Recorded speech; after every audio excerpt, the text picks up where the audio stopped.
People are just so nosy. You know, I haven't actually spoken about it at all besides these 3 stories that I had posted. For me, I think that was the most shocking part. I have a very thick skin. You know, I've been on social media for 12 years. You have to have resilience. If you're putting yourself out there, people are going to have opinions, and that's okay. But the hate for me, it just kept going and going, and the false narratives for me were, it would get under my skin. Indy Clinton, welcome to the Stella podcast. Thank you for having me. Thanks for being here. I mean, there is a lot to talk about today with you. You've had quite the year. But let's start actually with today. You're on the cover of Stella.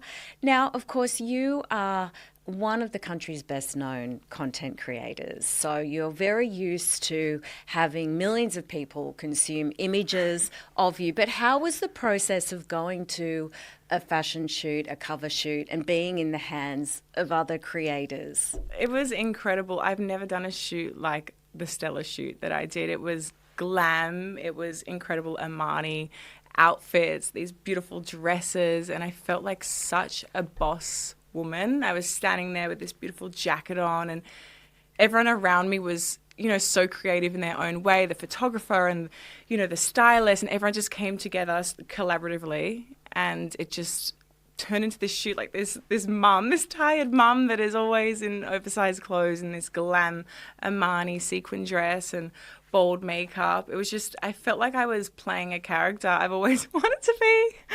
And I didn't want to take the makeup off. I was like, I'm going to stay in this for the rest of the day. I'm going to show my kids. They had no idea. They were like, oh my God, what is on your face? They were shocked to see me, you know, so glam, but it was such a great day. It's always interesting, I think, when people have got such huge influence in a certain platform and then are on a different platform. So for you, again, that you're so well known, and then is there a different sense of exposure or vulnerability that comes with then something that's a bit more quote unquote traditional old school media like a magazine cover? Yeah, for sure. And I think for me the hardest part would be I built my platform off being relatable and relatability and raw and just no makeup and messy hair and rolled out of bed, and that is me, you know, majority of the time, but there is this side of me that a lot of people don't know about where I can get dressed up and go to events, and I don't really get to show that because I built my platform off relatability. So if I do show that, it's like, oh, I don't like you anymore. I liked you for relatability. So I still try and keep my platform, you know, relatable, despite even if I grow and do different things, I will always come back to that relatable thing that just people fell in love with. But there is this side of me that I'm like, oh, I love this side. It's like it's a taste of freedom, like freedom out of motherhood and dressing up. That's right. I think that is part of the escapism of it, because it is that elevated look and that makeup, and it is something that transports you to a different realm, and with that people that are following you. And it's part of who we are, I think, as complex human beings and working mums. Everyone's got the right to go and have that moment, whether it's on a red carpet or the cover of a magazine, or whether it's just going out with your girlfriends on a Friday evening. I agree. And I do think a lot of mums, you know, we want that. We want the time to be able to dress up and feel our best and look good and wear incredible clothes, but often we're time poor. We're rushing, we're doing our makeup in the car, we're trying to do our hair, we're like, it's never relaxing. So to be able to go to the Stella shoot and just sit in a chair and just zen out and get this red lip painted on me and my hair done and just put in incredible outfits, I didn't want the day to end.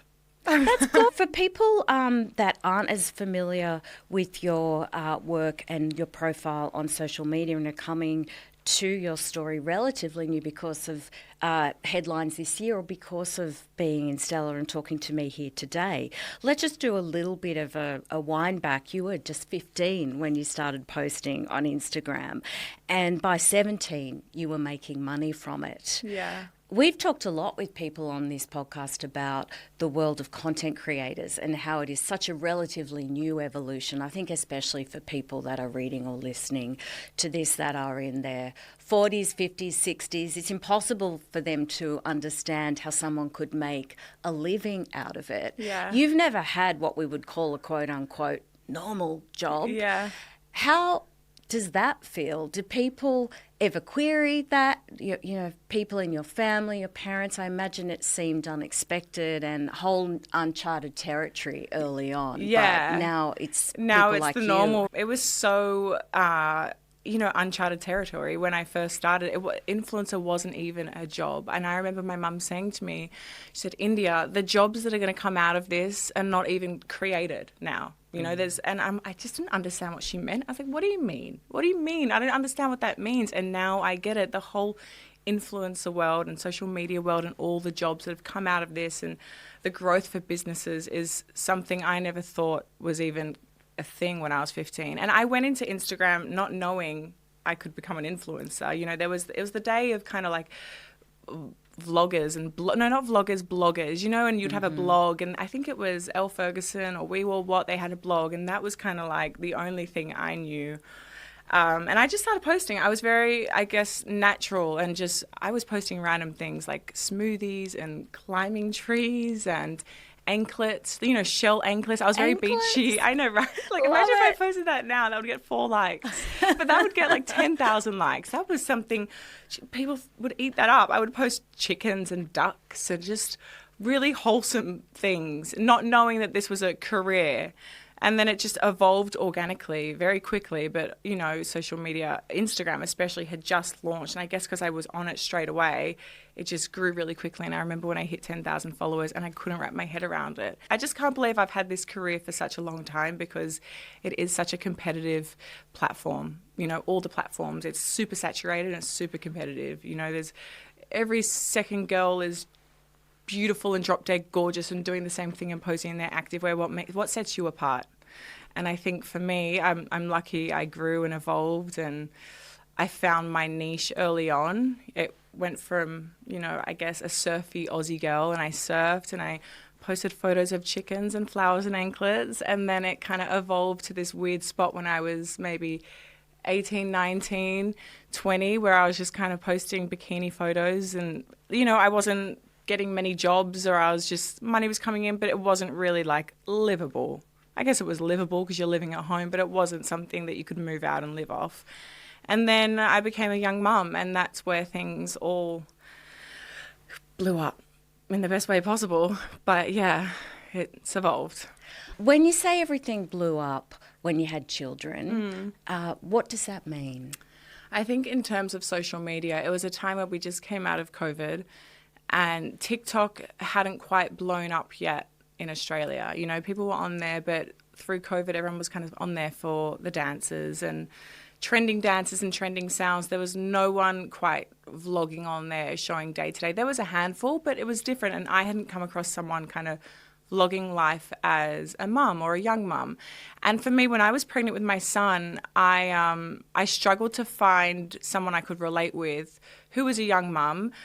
Whether it was a podcast or videos or Instagram accounts, I wanted a perspective, you know, what it felt like, what you have to lose, what you have to gain, the differences, whatever it was. And I remember finding one podcast, you know, I think it was Steph Claire Smith. She had interviewed someone, I want to say Olive, but I feel like I might be making that up. But she was a young mum, and I remember listening to that on a walk over and over, and she kind of spoke about the change with friendship groups, and they're all young and they're doing things and you lose friends. But if I hadn't had that, I would have had I would have had to kind of just go into this blind.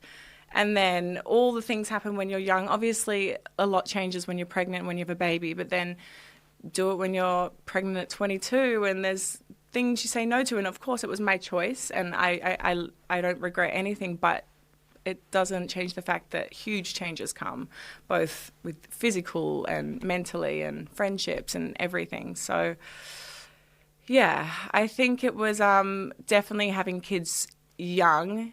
It blew things up on social media because I started posting my life raw, not sugar-coated.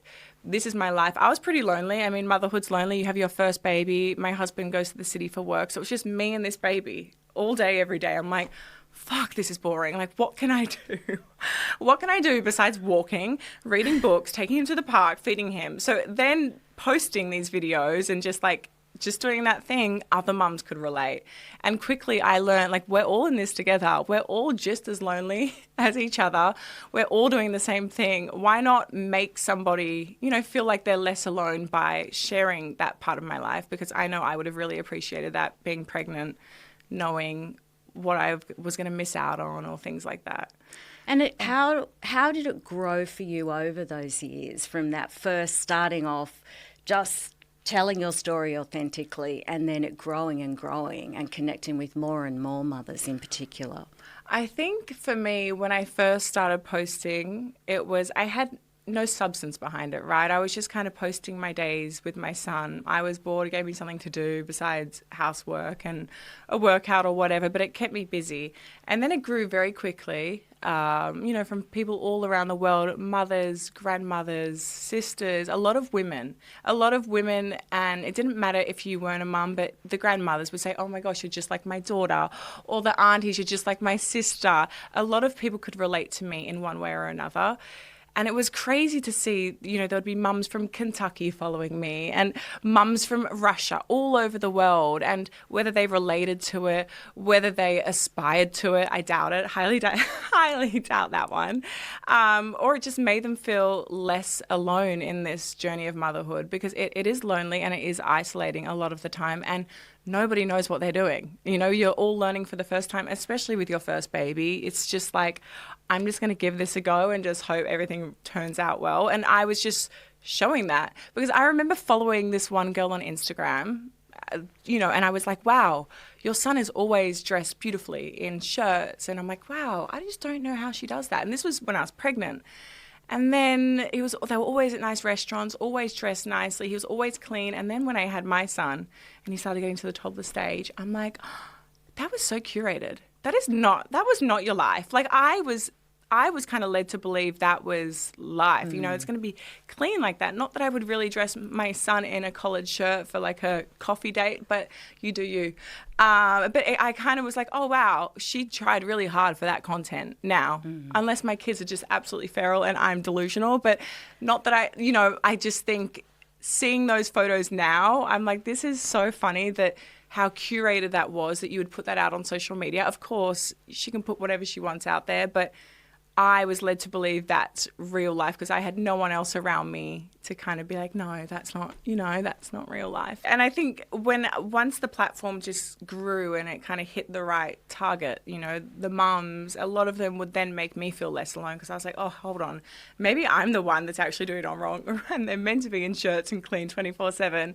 And then a mum's coming in and they're commenting and they're saying, you make me feel less alone. This is my house. This is what my life looks like.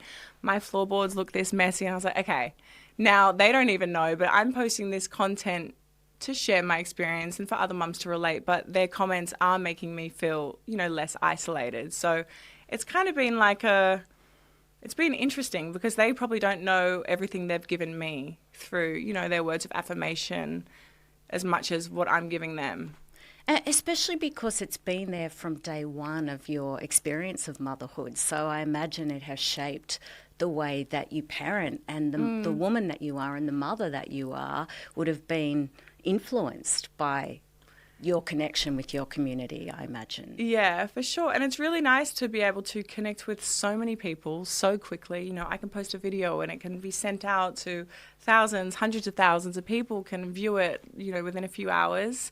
And it's really, it has its pros and cons. It can be incredible to connect like that and learn. I take everything with a grain of salt. I don't think what I do is right. I'm happy. I'm open to learning new ways of parenting and mothering and doing things for my kids and cooking ideas. And people tell me that my chicken's undercooked. I'm like, it is. You're right. I'm not denying that. Like, thank you. Like, oh, it's giving me tips, and I really appreciate that. And it's funny how much social media can give you, but it's crazy how much it can take from you. Well, let's talk, Indy, about some of that darker side of it, because in June of this year, you took to your Instagram account to reveal that you had hired a private investigator, and that was to find out the identities of the people that were behind numerous accounts who were trolling you and saying really awful, vitriolic things. I mean, some of the worst things, like in terms of also comparing you to a child abuser. I mean, the worst things that you could say to a fellow mother. And when I say fellow mother. That will become relevant in a moment when we talk a little bit about what you learnt. But it wasn't a small decision. I mean, it's been a groundbreaking decision. This is the first time you've really spoken about it. Yeah. I believe that it cost about $8,000 to hire the private investigator. Yeah. The investigation took a few months. How long had you been thinking about that? And then was it one moment that really crystallised it for you that, okay, I'm actually going to draw a line in the sand here? Yeah, I think for me, I have a very thick skin. You know, I've been on social media for 12 years, I think, if my math's right. And I have a very thick skin, so nothing I've learned to build a thick skin. You have to have resilience. If you're putting yourself out there, people are going to have opinions, and that's okay. You know, they can have their opinion. And I've put up with a world of hate, and that's okay. I know there's hateful people out there. You know, it's every third person is negative in this world. It's toxic. No, not really. But I know there's a lot of hate out there, and I understand that. But the hate for me, it just kept going and going. And the false narratives for me was something that it would get under my skin, because these false narratives written by trolls would be told, they would be uploaded on forums, and then media outlets would pick them up and then write stories. Indy Clinton caused havoc on her Fiji flight, you know, and we didn't cause havoc. You went on to Reddit, for example.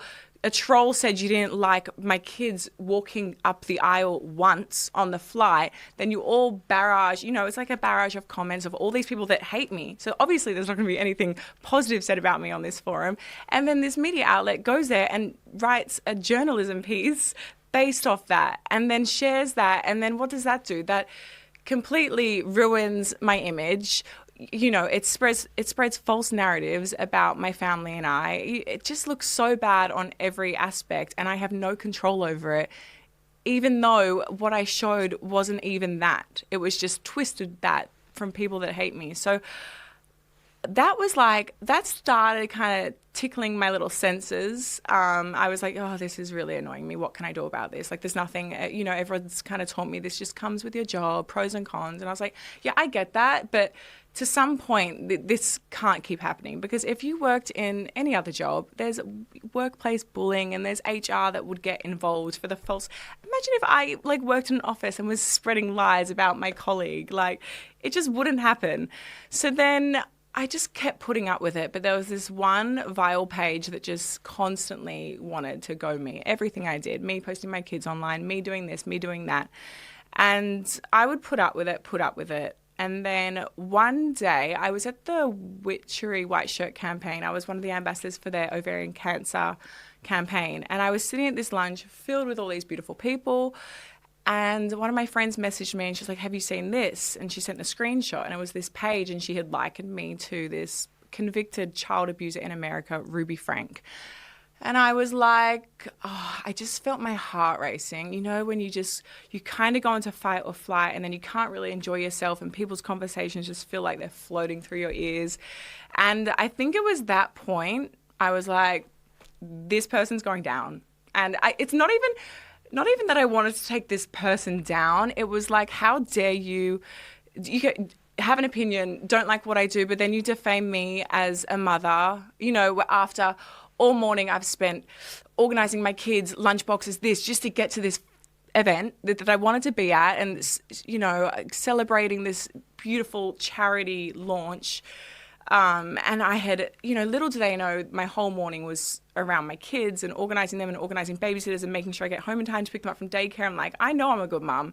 But then for you to defame my character as a mother to thousands of followers in one post, I'm like, nah, you're done.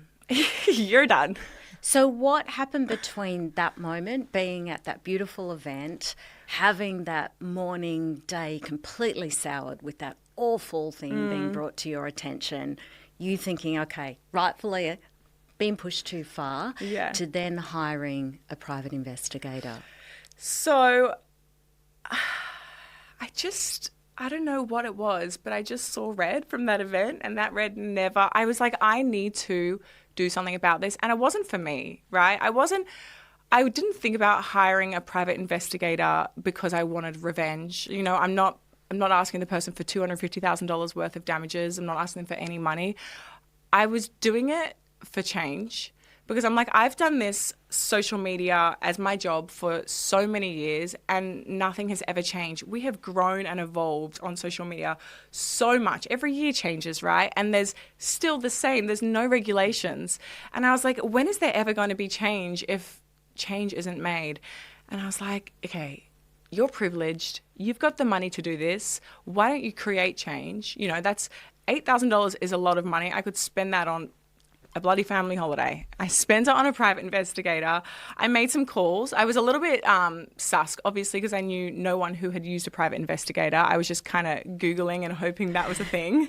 Like, I didn't have a contact, so I had to really Google a private investigator. I didn't know who was, you know, someone good. I didn't know if it was a scam. I didn't know if they were just going to like Google on Facebook and just like, you know, take your money and... You've got to rely on online reviews like, and I'm good at investigating, you know. I'm like my private investigator. If you had followed it as a career, you could have hired yourself. Totally. But without you, who are you going to find? And I think I had actually done some investigation and spoken to some people who, you know, this page was, there was a few pages and there was a few people, but there was a few main pages that I'm like, no, you can't keep spreading false narratives about me, about my character, about my husband, about my family, about my children. It was mostly about the characters and the characters of our being a mother and a father and how we were, and you're a narcissistic mother and you're this and you're that. And I'm like, that's where I'm going to draw a line, because where are you even gathering that information from what I post? This is directly out of your asshole, and it's affecting me because I know I'm such a good mum, but the narrative you're spreading is not that. So I did some calling. I spoke to a few private investigation companies. I ended up going with one called Cybertrace, and I was still skeptical when I called them. I had this call with the manager, and he was answering all my questions on the spot. We had a call for about an hour, and he probably wasn't even expecting that. It was probably like 15 minutes, but I just kept going. Like, I was cooking dinner. I was like, okay, so like, what if? And I just kept just saying all these comments, and then he was like responding with really in-depth answers about, obviously these questions are what everybody asks when they, you know, want to get a private investigator. And he was amazing, and he made me feel super comfortable. And he was like, you know, your case is hard because you have millions of followers online. So it could, behind these anonymous profiles, it could be anyone. And I was like, oh, that's really annoying. And it was, you know, it wasn't like a bitter, my ex-boyfriend's new girl. You know, it couldn't be anyone like that. It could literally be anyone. It could be the girl from Kentucky, for all I knew, but it wasn't. So that's how we first engaged in that. A lot of questions, a lot of back and forth, and then I had to kind of gather my information, everything, screenshots, profile, anyone. They said as much information that you have about anything, what you think, who you think it could be, but not even that, just like Reddit profiles and title profiles, Instagrams, this, that. And from there, it took 3 months, and they just kind of, I don't know what they did, but they collated some information, which was crazy. When you sat down 12 weeks later, 3 months later, and saw that report, was it what you were expecting? No. Where was I? I was somewhere super random when I received that report. I think I was like sitting getting my pedicure done. My feet are being scrubbed, and I got it in my emails. I had followed them up a few times because I was impatient. And they were like, we're just finalizing the report. And I knew nothing about this company. So I was like, oh my God, have I just like wasted my, right? I thought I had been, well, I didn't actually, but it got to a point where I was like, oh my God, it's been so long, like 3 months. Like I want to start doing something. And I thought for a second I was being scammed. And then lo and behold, they sent me through the 64-page report. I was sitting there getting a pedicure, my little feet scrubbed off. And I was shocked. I was, number one, about the information they could get on anonymous profiles is just like, I didn't even know that existed. You know, they could, based off, you know, no profile picture, an anonymous name, they can find the emails, they can find the Google reviews they left, they can find where their dad worked and the office where their dad worked. And but the dad actually moved jobs and he has a new office, and then they can find their rental, and then they've just moved to a new house. Like, they can find everything. And this was all behind anonymous accounts. I didn't know they could go to those depths. And I'm sure as hell those anonymous people didn't think that either. I don't think so either. That's right. I mean, you would imagine no one knows who I am. That's Right? the whole thing. I've got people Yeah. might even be setting up fake email accounts to start some of those things. I assume people think Yeah. they're untraceable to have that level of detail. I mean, that one aspect of the report would have been mind-blowing. Yeah. So that was super. That was a lot of information. I was like, wow, this is so cool. You had a cat named, I won't say the name, but you had a cat named that in 2012. And then unfortunately she died and you have another one. Like the information was so in depth and just mind-boggling because like I knew you were anonymous and never in a million years did I think that I could find, this person behind this account. And then when they found this, I was like, and the craziest thing about it all was the fact that majority of these accounts were run by mothers. They were mums behind these accounts. And for me, I think that was the most shocking part because as a mother, I mean, you spend your time with your kids and then you spend your time with your husband comes last. Then you focus on yourself, not your husband, your partner. You focus on yourself and then you have time for your partner and your friends. And how do you have time to, of course you can be invested in other people's lives. That comes with social media and their parasocial relationships. But to want to share so much hate and negativity about someone else that you really don't know. But full stop, to share that much hate and negativity online is not, I'm surprised. They probably all have gut health issues, IBS. I don't know, because I sure as hell had IBS reading this about me. So I couldn't sleep at night if that was me behind an anonymous account barraging this, my online platforms about someone and spreading these false narratives and just ripping apart every part of them. How do they sleep at night? Women have often been pitted against each other culturally, but we judge mothers by particularly harsh standards. Yeah. You're doing this wrong, you're doing that wrong. Do you think that's what it is, Indy, that it's just a really profound insecurity, the way that ultimately people feel that is how they're measured once they become a mother? I don't know. I do think, there's a lot of pros and cons with becoming a mum, and you lose so much of your identity, from transforming from a woman to a mother. You lose so much. You have to find yourself again. Your body changes. You get marks you never had before. Your whole dopamine and hormones change, and your relationship with your partner changes. And sometimes mothers don't ever find themselves again, unless they actually put the time to find themselves. And because I'm so young, I was like, okay, yeah, I changed. I'm not Superwoman. Of course I changed like everyone else in all my pregnancies, and my body changed and my mindset and my clothes changed and I changed overall. I'm not who I was when I was 22 before kids. And my relationship changed, and you have to work on things. And I think with these trolls who are mothers, they're feeling lonely. They're feeling isolated. They've lost their identity, and they just want to take it out on, another mum who I don't even think I look like I have my life together on social media. So that's the mind-boggling thing. I'm like, why are you hating on me? I'm literally drowning. My head is just above water, so I don't know why you're hating on me. But I think I choose to post the positive things in my life, so my life, of course I post the negative things, but I'm not coming on and I am coming on complaining about my shit night's sleep, but I also put in the work, what makes me feel good. I work out. I love it. I love working out. I literally built a gym at my house because I had spent 4 years working out on the ground with spiders and cobwebs while my husband was going to this lavish gym in the city. And I would be so angry. The babies would be sleeping and I'd just go outside onto the concrete that had mold on it, looking up. I remember doing ab exercises, just looking up at all the black spiders. And I was like, this is my life.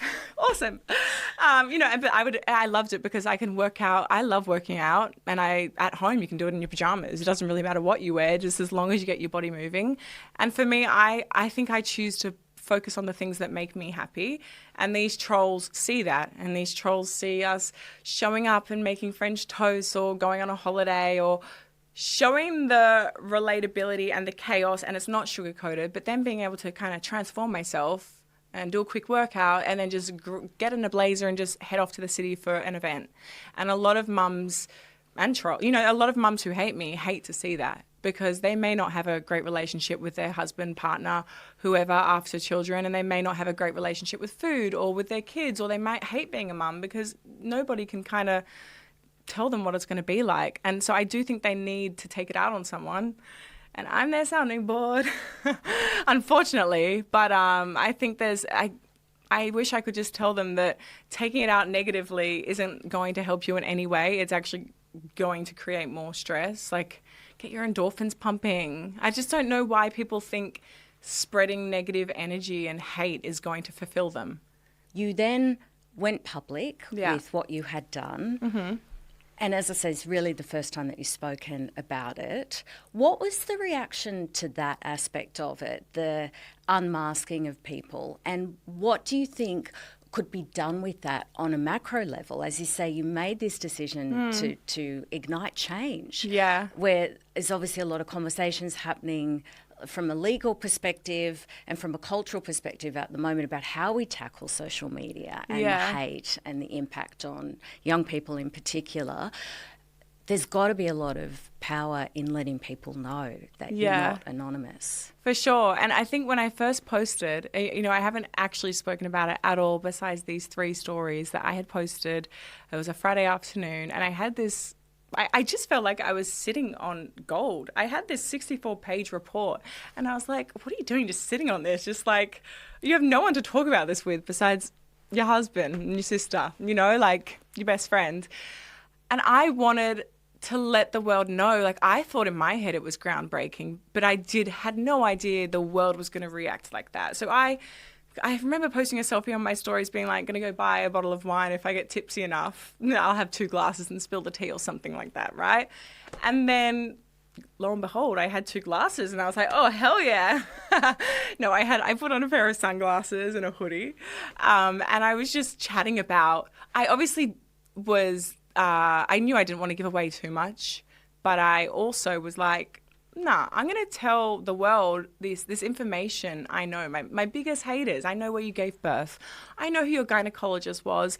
I know the tattoo placements you have and the tattoos you regret. I know your burnout you had in 2020. I just know everything. Your cat, and what's funny? We found one of the private investigator found out some information through a person had uploaded a photo of their cat to Pinterest back in 2013 or something with its cat collar on, and they could zoom in and get the phone number, and that phone number unlocked like a life of things. Unlocked their video gaming profile username, which then linked to their, that Nike app where like Strava or something. I don't have it, but it tracks your runs. Like, it linked to everything. And I was like, you would never think a photo you uploaded of your cat to Pinterest in 2013 could unveil the troll that you are. Exactly. So it was the feedback from those stories, it just started popping off. And then I think a podcast picked up those stories, and that's all I kind of said on it. And then I think the next day I went to the physio and I sat in my car, and so many mums and families and even dads and aunties were coming forward being like, wow, like, thank you for this. This is going to be life-changing, because I think I said in those initial stories that I'm going to create change. I don't know how right now. I just had to get this off my chest, but I will create change. And, for the future of our children and the safety of social media. And then I got on my stories the next day and I just kind of updated everyone that, it was crazy how everyone acted, because I didn't really, like I said, I did this for change. I didn't do this for anything else. I didn't spend my $8,000 for money and to sue them, even though I could. After speaking to many lawyers, that the cases, I met up with lawyers and they're like, okay, well, this is what we can do. And after kind of thinking about it, I was like, will I get my, I guess, dopamine hit by suing someone for $200,000, which they probably don't have? Will I feel good about myself? No, because I'm such a empath that I would feel guilty the whole time, and then I couldn't even spend that money because I would feel guilty. So what's the point, right? I'm not trying to inflict pain on them, take their own lives, whatever it may be. I want to create change. So then another lawyer said to me, we could get them to do a public apology, multiple. And I was like, yeah, that's a really good idea. But again, imagine the hate they will get putting a face to their profile after being anonymous for so many years. Imagine the barrage of hate they will get. You know, I wouldn't feel comfortable knowing it was because of my choices in a way, even though after everything they've done to me. So I was like, how can I create change? Because these platforms, you know, nothing is done. And I have direct contacts for TikTok, Instagram, you know, for every platform, direct contacts who have reached out to me. I reached out to them like, I need to know who's behind this profile, just like an email or just whatever, like a phone number. And they're like, we can't give this to you, Indy, I'm so sorry. And I'm like, what do you mean? Like, you know, you can see the hate. You know, this is like hate. But for some reason, it still doesn't, there's community guidelines and it still doesn't sit under the community guidelines somehow. These social media platforms, that's why it's murky, because they don't want to be held accountable. So they keep it very grey. And I'm like, what do you mean you can't remove this video? This is hate. Like, this is very clear. Look at the comments. This is enabling bullying. Like, and like, we can't. And I'm like, what do you mean you can't? You know, and I just, from then, I was like, okay, well, if you can't, I will. I will do something, and I have the power to do something. And once I posted the second lot of stories kind of talking about creating change and, you know, too many lives are taken and mental health is damaged, I had an influx of messages from families, from mums and aunties and dads saying that their loved ones are experiencing this, and even the schools can't do anything, and nobody is held accountable. And they were like, thank you so much. And I was like, I don't know what you're thanking me for, but fuck, I want to do something. What can I do? But no, I'm going to open, I think I'm going to start a charity. I mean, I'm super keen on starting a charity for families and loved ones to access the resources they need to track down, I guess, the trolls, because I know that will happen faster than any social media platform changing their rules, laws and regulations in making social media a safer place. It's a huge global issue, and you going public with this story and taking the action that you did is really just about shining a light on things. First of all, exposing the fact that be warned, everybody, because you might think you're anonymous, but you're not. Yeah. But also calling out the particular identities, not by name, just to clarify, but the fact even that there are a lot of mothers and there's that unexpected component. So you've decided not to take legal action or pursue anyone that was unmasked to you. But for those people that had really particularly acutely trolled you, that drove you to hire the private investigator, did you reach out to any of them? Was there anything that you did one-on-one with that information? Yeah, so once I had this info, before I even took it to social media, I started kind of dropping little Easter eggs just because I like to mess with people in my free time. I'm kidding. But I did. I would follow someone, would like their photo, would do this. You know, I would be dropping these little Easter eggs, so it probably came out like, oh, Indy Clinton liked your photo. And like, that's so weird. But then they're thinking, oh my God, does she know something? Because if somebody did that to me, I'd be like, oh my God, I wouldn't sleep for 4 days. I wouldn't eat for 4 days. So I started dropping these little things. And then one of the main culprits, once I came to light with that, she responded to my story of me talking. And she goes, because I obviously noted, you know, the state that she lived in. Do you know what's funny? She told different narratives online to different people of where she lived, you know. So she told people that she lived in Melbourne, had 2 kids and all these things, whereas, you know, the investigation team kind of said they often do this. They live these dual lives to create this different thing of what they're actually living, because they never. So she was very calculated. She had a different email address that was linked to her name, like it wasn't her personal email address, it was a fake email address. She lived this, you know, this fake life that she would tell people, or she would post online, so everyone thought she lived in Melbourne. She was actually in WA. So it was very interesting, like how calculated her anonymous profile was, or how calculated she tried to make it, but really we unmasked her. And she reached out, and I basically said something, was this whatever she said, and I kind of just got back to her and I was like don't. She goes, I can delete my profile if you want. And I said, it's too late, the damage is done, babe. Like, what you've posted over the last years has caused ongoing damage to my mental health, my image, my family, my partner's mental health. You know what I mean? Like it's been ongoing, and I've sat silent for long enough. Like, don't delete your page, keep going, because I've gathered my information and I know who you are. So keep going. Keep going, babe. So she actually deleted her page I wanted her to keep it. That would have made it a lot easier for me to keep it. And within 2 hours of that communication of me saying the damage is done, keep posting, she deleted it. Which is just so funny, because I'm like, you're such a moron that now you delete it now because you're being caught out. Or what if you didn't get caught out? You just keep berating someone and just harassing them and defaming them, and I just think trolls are morons. I used to think if trolls lived under the bridge and they were green, obviously not the type of troll that that is what I'm talking about. But these trolls are just morons, and they don't care about your mental health. And I think that's the saddest thing. You know, they will openly discuss, oh my God, she's lost weight. Oh my God, she looks drained behind her eyes. Oh, she looks dead behind her. And I'm like, yeah, because of you guys. And you still, even seeing that, you still don't give up. Isn't that so sad? Like, have you lost all senses of empathy? Like, it's crazy what people lose after being on social media. You know, they just think emotions don't exist because they can't see you, so they actually don't care. What about other high-profile content creators and peers in the industry here in Australia and internationally? Yeah. It was an unprecedented move. Yes.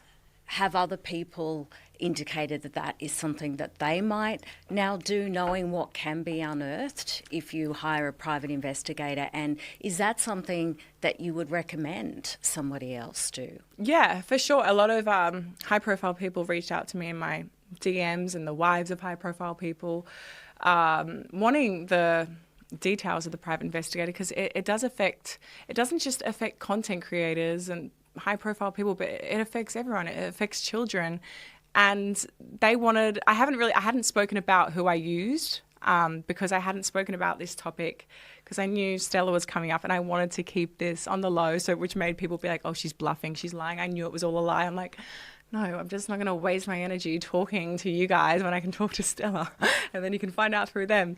No, a lot of high profile people have, which is epic. I think that's amazing that they can unveil these trolls and the people that are constantly cyberbullying them and just I don't know, just completely destroying every part of their body, you know. It's so sad. But I think for me, I wish that everybody was able to access a private investigator, which I know is not the case. I'm privileged, and I was lucky I was able to hire a private investigator, and I know that's not the case for so many.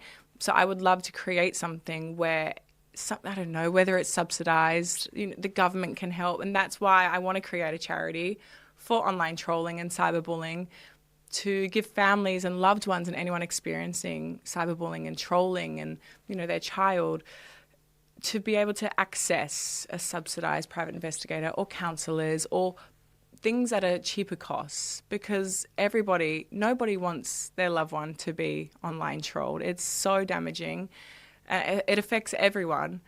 But how do they stop it? It's like they have no control. And I know so many families feel helpless, which is why I was given so much praise in my DMs from families and mums and everybody saying thank you, because these mothers and these families feel helpless. The schools can't help. The platforms can't help. The government can't help. So who the fuck can help? Well, I'll help you. I will try. I will spend my last parts of energy, which isn't much because my iron levels are so low, but I will spend those last numbers of my iron levels on this, because it's so clear that nothing is changing, in my opinion, for online trolling.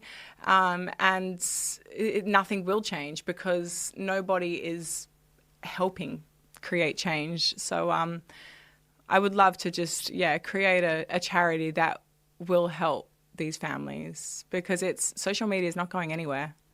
I would think, Indy, you creating this charity and turning this moment into a real movement would have to also galvanise possibly the federal government, which of course in Australia our federal government has taken action in terms of banning children under 16 to have social media accounts. You would have thought there could be some pressure brought to bear on the rules surrounding anonymity, whatever age you are, because clearly we know it's not young people that are doing it. The other thing surely is that if a lot of people are getting access to this information about people that are trolling them, that empathy that you've spoken about, the smoking gun that you had in your hand, it takes somebody with a great deal of empathy and compassion to not use that in a way against those people. Obviously, a lot of other people would make a different decision. And then we're potentially in a really dangerous situation, aren't we, where someone's getting trolled in an awful situation, finds out a lot of highly detailed information about where to find somebody. They might not make that same empathetic decision. Yeah, for sure. I do think I am empathetic, maybe too empathetic at times, but that's just my trait, and I always have been. I always want to help other people. And hiring a private investigator was to help other people in a way that I hadn't quite wrapped my head around yet. It was for justice, but not just justice for me. It was justice for everyone experiencing this. It's pain, right? You can't control it. Everyone around you feels helpless, yet every time you open up your phone or whatever, you just see negativity about yourself that's not even true, and you can't even fight back. It's all out of your control. So I think there definitely could have been a part of me that, could have demanded money, could have demanded through defamation a public apology. One of my things I did think about what I wanted to make them do was apologize to me, but also in order for me not to ask you for money from damages, you have to go and sit face to face, eye to eye with families who have lost a loved one from cyberbullying. Somebody who has taken their lives because of the online, and you have to do that 5 times to all different families. And then if you still come out the same person that you were, then obviously you are twisted in their head and you have lost, you weren't born with the brain cells. But I can guarantee they're not going to come out the same person. So that was definitely something I had kind of thought about too, which, I mean, I still could do that. But I think my focus is creating change for the bigger picture, because it doesn't just affect me, it affects so many people, young and old, content creators, celebrities, but just your average person. The other hot button issue, I suppose, around parenting has been the other conversation once someone becomes a parent about how much I'm going to share of my children online. And that could be a grandparent who's overexcited and putting images up on Facebook, if that's still a thing, and everyone's going, no, Nan, don't do that, through to somebody, whether they have a following of 100 of their best friends or millions and millions of people like you. Who even knows how many stadiums of One Direction fans your followers would fill now, Indy? How do you and your husband Ben feel about that aspect of it? Obviously, you don't support the ban from sharing images of your children and differing views on that in society. What's your stance on that? I think for me it's very natural because I grew up doing it. For me, like my whole, I guess, teenhood, I think that's a word, teenhood. I grew up sharing my life in such a territory that hadn't even, be found yet. It was, nobody knew about this, and I just started doing it, and it just evolved. For me, when I share my kids, it's funny, a lot of people, I guess influencers kind of give other influencers a really bad name and a bad rap. Things come out like child abusers, like that Ruby Frank in USA, and she's tied her kids up and doesn't feed them until they film videos. And there's another one in Australia who was using her child's medical, lying about the child's medical condition and putting it to sleep, and really horrific things that influencers have done. And people kind of put us all in the same category. So they have this warped view on mummy vloggers who post their kids and they're exploiting.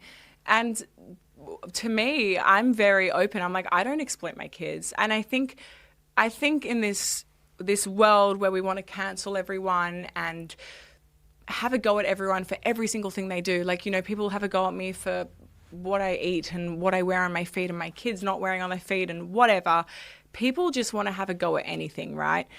And for me, I know I'm not exploiting my kids, whether you believe it or not. I just live my life. I'm a young mum. My kids are just around me because that's the era of my life I'm in right now. I have young kids. I wish they weren't just hanging around my feet 24/7 or riding scooters and skateboards through the house. I don't tell them, I don't say 3, 2, 1, action, do it. Actually get out of the house. Like, I've just got the cleaners to come through for the only time this month. Just get out. So I just kind of live my life, and the chapter of my life that I'm in right now, I have young kids. They're around me. They're going to feature. This is what I've done for my career for such a long time, and I've evolved and I've showed real life. But this is just me right now. And when they start school and, you know, my son's getting older, he's not, you know, he's often out and about. I don't call up his grandpa, whoever he's with, and I don't say, bring them back, I have to film a video. Like, I just roll my phone and capture myself and the chaos. And sometimes it's calm, but I still somehow create chaos by dropping things and leaving the water sink and the laundry on. But I'm very strong about, I stand by, I don't exploit my kids. I don't make my kids do anything they've ever, you know, never wanted to do. I don't make them repeat things, or I don't put the phone up in their face telling them to smile and clicking fingers or showing a lollipop. Like, I just film my life and give my kids a really sick childhood that they will remember. What happens after today?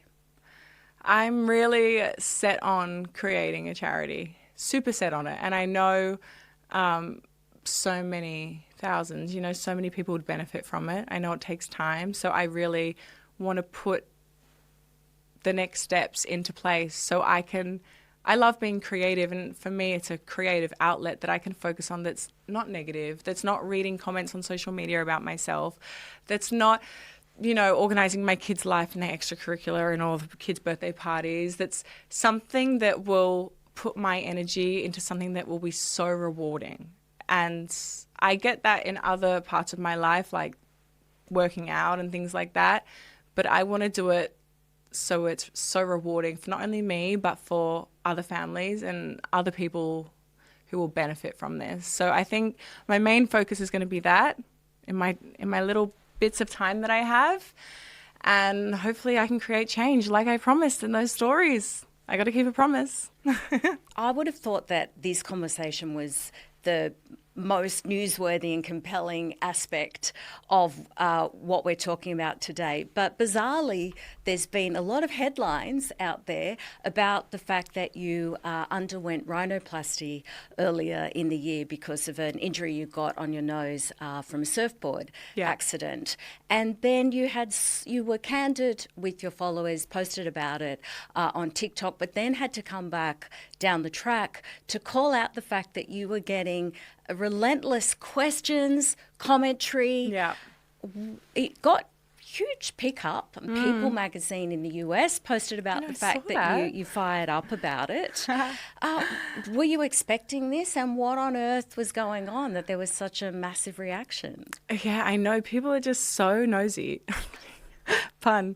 I can make a joke of it now, honestly. It made me so depressed. No. Okay. So it was, that was unexpected. That was the most unexpected, I think, out of all of this, because I guess I went online when I initially had booked my surgery date, and I was like, this is what I'm doing. I wouldn't usually tell you, but I'm going to tell you because you guys see my face every second day, so you're going to know something's different. I got hit in a surfboard. Not even a surfboard, it was like a lifeguard board, even rescue board, even bigger. And it didn't break it, but it did it between the cartilage and the bone. It created a huge ridge or whatever.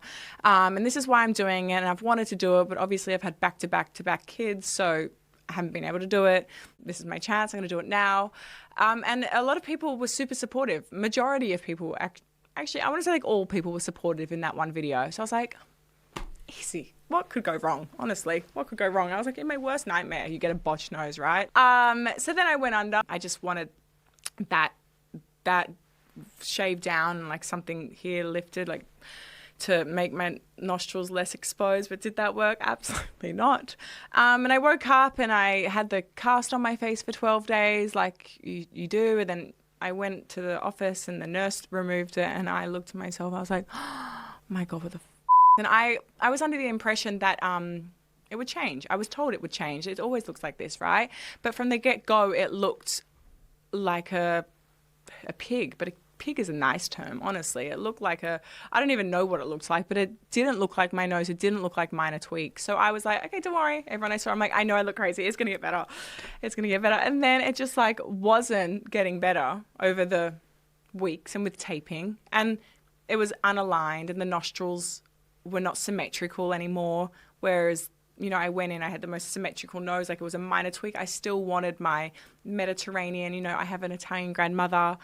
I still wanted that nose. I just wanted a minor tweak, you know. I wanted the ethnicity in me to shine bright still.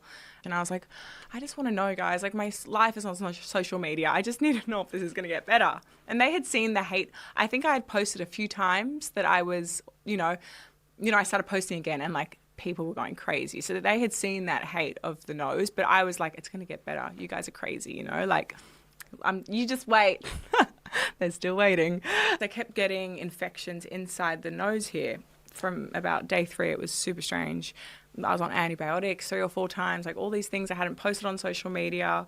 So I was dealing with these infections ongoing over and over. And my hair care booth that had launched, I had the huge photo shoot for that with this funny looking beak.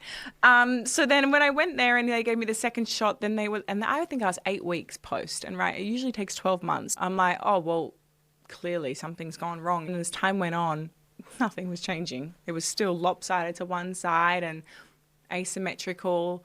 My whole life is on social media and I look like this.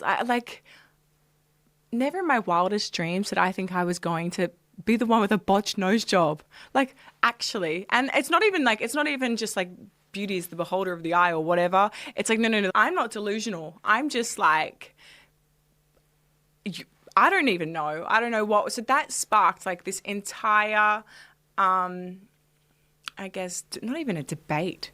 It's like, honestly, it felt like everyone was talking about it. And they still do.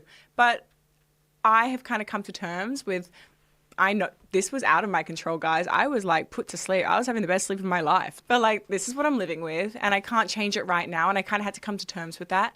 But I can't change this right now. You can just keep commenting about it. But like, thanks to your comments, which increases my engagement, you guys are the reason you're going to pay for my next nose job. So thank you. Keep going. And, you know, like keep commenting. It's like, thank you so much. But I've kind of come to terms that there's nothing I can do right now.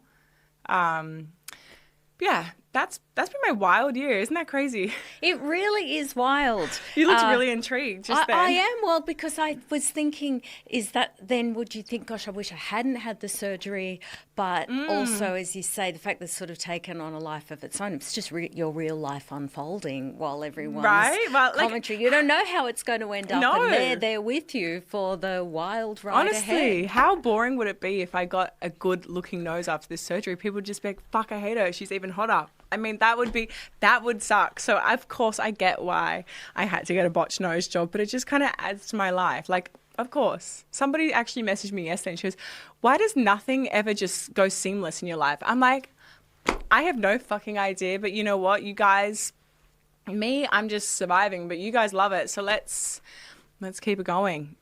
Well, what a year it has been, Indy. It's only August. It's only mid-August, and look at everything that's already happened. I know, far out. Indy Clinton, thank you so much for your time today. It's been so interesting talking to you, and I can't wait to hear and see what you do next. So thank you so much for your time today. Thank you so much for having me. And you can find out more about Indy on Instagram at Indy Clinton. We'll have a link in our show notes. Not that you need it. You've got, as I say, how many stadiums of One Direction fans would you need to fit in all of your followers? Thanks for having me. Thanks again, Indy. Thank you.